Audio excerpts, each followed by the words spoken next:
This is the story of how my village survived Ebola.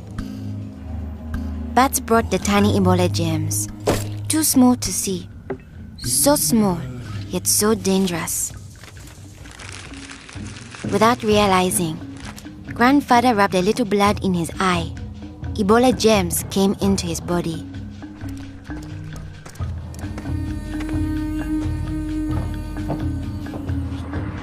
Days went by. Then Grandfather got a terrible fever and weakness. We thought it was malaria, but he was soon much worse. He had vomiting and diarrhea. His fever got even higher. I ran to get the nurse.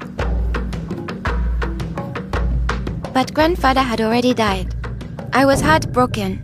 The nurse thought it might be Ebola, a disease caught from bush meat, but which spreads from person to person. Others in our region had already died of this new disease. Unless we understood the disease and followed their rules, it could spread further and kill many more people. She explained that Ebola was in the body fluids of someone who was sick or had died of Ebola. Their sweat, tears, mucus, saliva, vomit, diarrhea, urine, breast milk, sexual fluids, and blood. When we touch a sick person's body fluids, the Ebola germs can get into small breaks in our skin or into our eyes, nose, or mouth. The Ebola germs spread into our body and make us sick. When somebody dies of Ebola, that body is much more contagious. No one should ever touch the dead body. The nurse advised us to wash our hands with soap and water right away.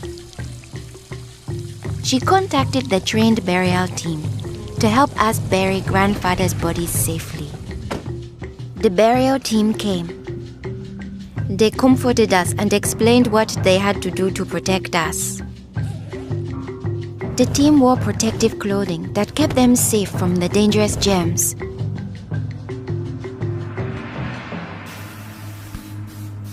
They sprayed Grandfather's room and his body with chlorine to destroy the Ebola germs. They put his body safely away in a bag. To prevent the spread of Ebola, no one could touch the body of anyone who had died with signs of the disease. They also burned his mattress, bedding, and clothes, anything that might have his germs. All these actions made us safer. It was too great a risk to follow all our traditions, but we still honored Grandfather in the time of Ebola. Our chief gathered all the villagers together after Grandfather's death.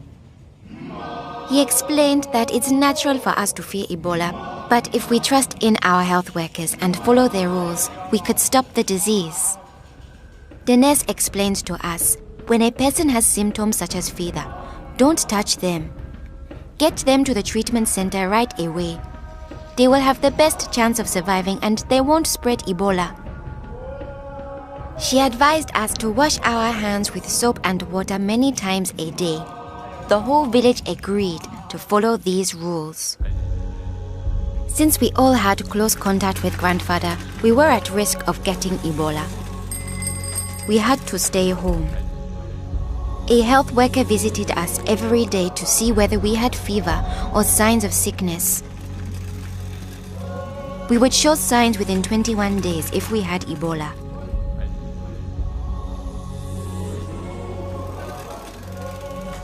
Many days passed, and I thought we would all stay healthy. But one morning, I found my mother burning with fever. I knew I couldn't touch her. She was now contagious.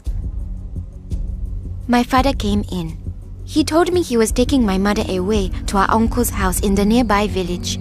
He was afraid to take her to the treatment center, afraid he'd never see her again. I knew I had to stop them. I was young, but I stood up to both of them. I told them if this could be Ebola, she must go to the treatment center right away. We needed to trust in our health workers to save her, save ourselves, and save our village. I saw in their faces that they understood. Running away would only lead to more death and suffering. My mother tested positive for Ebola. They found her a bed. At first, the health workers looked scary, but I knew they wore the suits to protect themselves, and inside they were normal people like the nurse. They took good care of my mother. They gave her fluids, medicine, and food, and helped her body stay strong to fight Ebola. I missed my mother very much, but I could still talk to her on the phone. Sadly, some people in my village didn't survive, but my mother got better day by day. Soon, we were able to see her from a safe distance. One day, the nurse announced that my mother would live. Now we were safe to hug and kiss her. It was a day to celebrate. Our village followed their rules. We trusted our health workers, brought us sick for care right away, called for the safe burial team when one of our people died, and we always wash our hands with soap and water.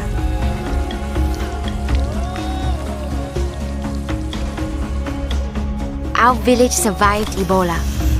Yours can too.